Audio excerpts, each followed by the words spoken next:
Teraz. Tati, nemohla by si mi dať nejaké peniaze na iPhone 16 Pro Max? Nie. Prečo ty si taký zlý? Idem ťa nahlasiť na políciu.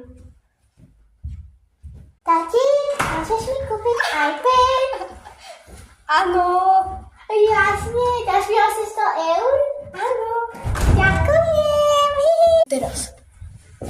Tati, počula som, že mojej sestre, malému kidíkovi, ktorý má 6 rokov, si kúpil iPad, ale nie si ten iPhone 16 Pro Max nekúpil. A to je len za 700 eur, lacnie.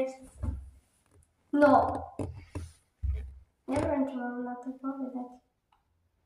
No nie, lebo si väčšia. To, kúpiš mi iPhone 16 Pro. A čo keby som nekúpil? By som ťa dorazil.